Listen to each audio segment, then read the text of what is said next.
दोस्तों, कैसे हैं आप लोग? उम्मीद है कि अच्छा ही होंगे। आज क्लास 10th के 5वां चैप्टर झुंडू की जलप्रपात जो है इसका क्वेश्चन आंसर करेंगे। सबसे पहले आप लोग अपने प्यारी हाथों से उसकी सब्सक्राइब एंड शेयर तो कर ही दीजिए। हुंडू की जलप्रपात क्या है? इसकी जो लेखक है कामता प्रसाद सिंह है। हुंडू को पानी किस तरह छलांग लगाते हैं? तो हिरन की तरह क्या करते हैं? छलांग लगाते हैं। हुंडू की पानी किस तरह चक्कर काटता है? तो सांप की तरह। पुरुलिया रोड की हुंडू की दूरी कितना है? 13 मील। हाँ, 13 मील है। एवं पुरुलिया से रांची की है 14 मील। ध्यान रखिएगा। हुंडू की जलप्रपात गध की कौन सी विधा है? तो यात्रा वृतांत है। क्या है? यात्रा वृतांत है। इसकी हुंडू जलप्रपात की ऊंचाई कितनी है? 243 फीट है। हुंडू की शोभा किससे बना है? प्रकृति द्वारा। प्रकृति ने ही इसे बनाया है। हुंडू के जलप्रपात में किस संस्कृति का वर्णन है? आदिवासी संस्कृति का। हुंडू का जलप्रपात किसकी रचना है? कामता प्रसाद सिंह ने की लेखक है वह। हुंडू जलप्रपात के पास किसने बंगला बनवा दिया था? जला बोर्ड ने। छोटा नागपुर लेखक की दृष्टि से में क्या है? तो स्वर्ग का लग रहा है कि एक टुकड़ा है। स्वर्ण रेखा एक क्या है? तो नदी है कि तालाब है? तालाब है। पाठ से जैसे हुंडू का झरना वैसे ही मार्ग में इसका कथन व्याख्या करें। लेखक ने गांधी के कथन के माध्यम से यह स्पष्ट करने का प्रयास किया है कि साधन पर ही साध्य सफलता या असफलता निर्भर करती है। महान मंजिल पर पहुंचने के लिए मार्ग भी महान होना चाहिए। हुंडू जलप्रपात रांची से 27 मील की दूरी पर है, जहां तक जाने के लिए मार्ग एवं झरना तक पहुंचने में ऐसे ऐसे मैदान मिलते हैं कि वहां थोड़ी देर रहकर टहलने का इच्छा होती है।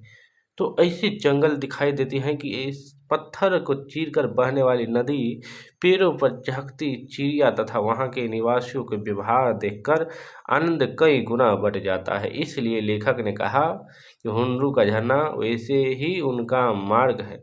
जैसे झरना है वैसे ही क्या है? उनका मार्ग है। हुंडरू का झरना कैसे बना है? नदी जहां पहाड़ को पार करने की चेष्टा में पहाड़ पर चढ़ती है, वहीं पानी की कई धाराएं हो जाती वास्तविक बात है।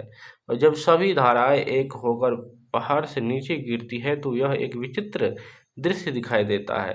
यह 243 फुट की ऊंचाई से पानी से गिरने के कारण इस झरना का निर्माण हुआ है, जिसका उजला पानी ऐसा प्रतीत होता है मानो भंवर से पिसकर सफेद पत्थर का चूर्ण गिर रहे हैं, अर्थात रुई के फोहे बन रहे हैं। अब देखेंगे तीसरा क्वेश्चन। स्वयं झरने से भी ज्यादा खूबसूरत मालूम होता है झरने के आगे दृश्य। उस दृश्य की सुंदरता का वर्णन अपने शब्दों में कीजिए। क्योंकि पहाड़ों के बीच एक पतली सी नदी बहती है जो थर्मामीटर के पतला पारा जैसे प्रतीत होती है। नदी के आगे पहाड़ है जो नदी के आगे बढ़ने के लिए ललकर रहता है। यहाँ नदी ऐसी लगती है जैसे नदी से इर्द गिर्द पत्थरों का ढेर पर झाड़ी लगाई गई है। लगता है कि परमात्मा ने यह सब किया है, वरना मनुष्य का इतना समर्थ कहाँ है। चौथा क्वेश्चन देखेंगे। प्रस्तुत के आधार पर समझाइए कि किसी यात्रा के वृतांत को रोचक बनाने के लिए किन बातों पर ध्यान देना चाहिए। यात्रा के दौरान गुजरने के क्रम में मार्ग आने वाले दृश्य अच्छा या बुरा जो अनुभव होता है उसे यात्रा वृत्तांत वर्णन कर दिया जाता है। यात्रा वृत्तांत को अर्थ यात्रा के दौरान हुए अनुभव से होता है। किसी भी यात्रा वृत्तांत को रोचक बनाने के लिए प्राकृतिक सौंदर्य के साथ साथ यहाँ के सांस्कृतिक, सामाजिक, आर्थिक स्थिति का भी वर्णन अनिवार्य है। यहाँ पर एक ये 5वां जो क्वेश्चन है हुंडरू का,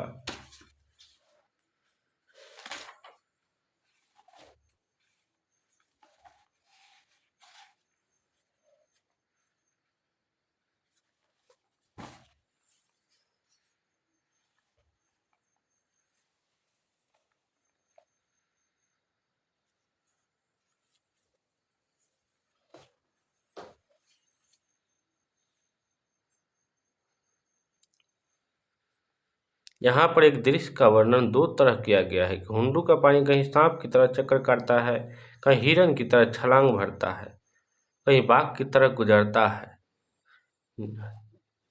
ख नंबर है, हुंडू के पानी चक्कर काटकर छलांग भरता हुआ नीचे गिरता है। इनमें से आपको कौन सा तरीका अच्छा लग रहा है और क्यों? कौन सा अच्छा तरीका अच्छा लग रहा है सो बताना है हमको। या हिरन की तरह छलांग लगाता है, या या छलांग भरते हुए गिरता है, इसमें कौन सा अच्छा लगता है आपको, वही लिखना है।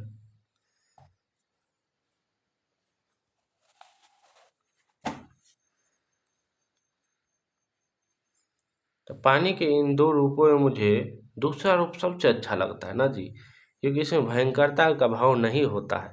पहला वाला में क्या होता, भयंकरता का भाव था, हाँ, घमंड का भाव था, लेकिन दूसरा वाला में भयंकरता का भाव नहीं है।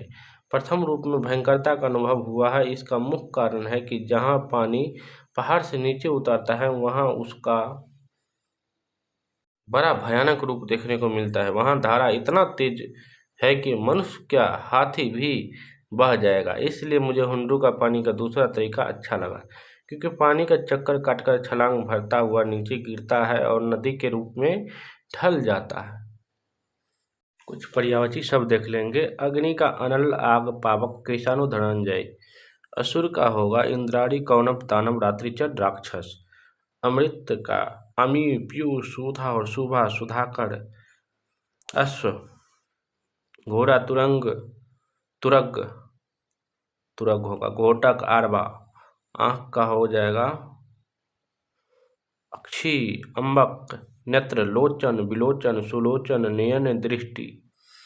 आकाश का जो होगा गगन, आसमान, अंबर, पुष्कर, नभ। किरण का क्या हो जाएगा अंशु, ज्योति, दीप्ति, प्रभा, भानु। तालाब का कसार, जलाशय, सरोवर, पुष्पकारिणी। कुछ सब देख लेंगे। जैसे मुहावरा टाइप के होता है, कान देना मतलब ध्यान देना होता है। कान देने का मतलब ध्यान देना। धूम मारना मतलब आराम करना। मुंह में लगाम न होना, बिना सोचे समझे बोलना। सिर चढ़ाना, अधिक महत्व देना। दौड़ में या मस्जिद तक एक ही काम को बार बार करना। पाँव भारी होना, गर्भवती होना। काला अक्षर भैंस बराबर लक्षण होना। आँख लगना मतलब नींद आना। दाल में कुछ काला होना मतलब रहस्य बात का होना।